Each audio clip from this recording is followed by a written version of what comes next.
Hey, this is Bartik again with StartupMath.com. Last time we talked about a company that just raised money from a VC or an angel investor, and we talked about how that changes the cap table. One thing that wasn't discussed in that um, lesson was the idea of options. Basically, when a company raises money, investors typically want to reserve a certain amount of money for the issuance of options to new employees. Um, so to do that, there's two primary options. The options can either be baked into the pre-money valuation of the company, or they can be created in the round. Typically, creating the options in the round is only reserved for special scenarios, and most of the time, investors want to see the options baked into the pre. So that basically means that those options are factored in to, in this case, the $2 million valuation of the company. So let's just take an example.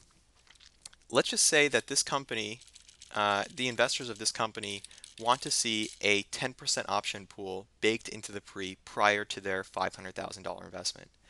So let's set this to 10, meaning that after the round, the cap table is structured in such a way that 10% of the company is reserved for issuance of options to new employees.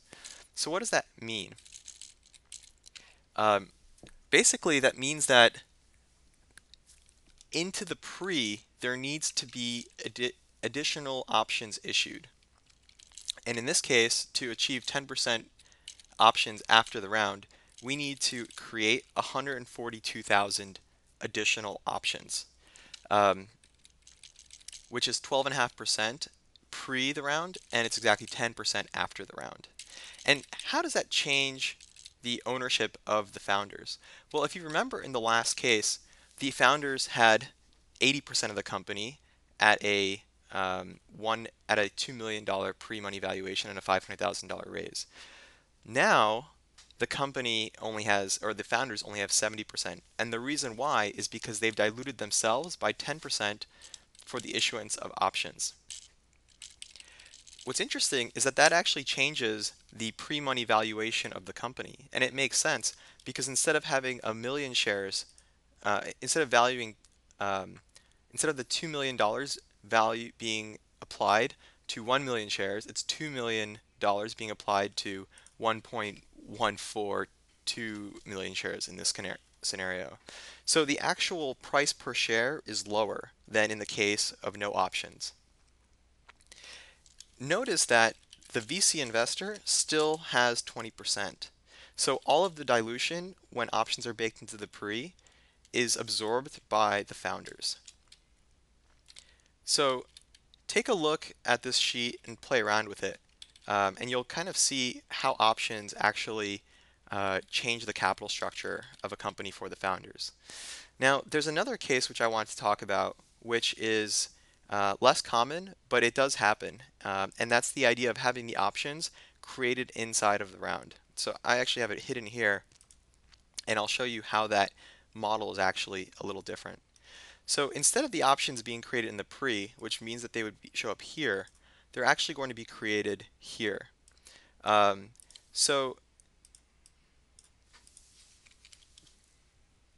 there's still 10% options at the end of the seed round, but that dilution is actually shared between the new investor. Sorry, in this case, this should be 2 million. Um, it's shared between the new investor and the founders. So if you look at this case, where the options are baked into the pre, the full dilution is taken on by the founders, whereas in this case, the dilution is shared between the founders and the new investor. So this is typically a better scenario for entrepreneurs, but just the way it kind of is, most investors demand that the options are created in the pre before they make their investment.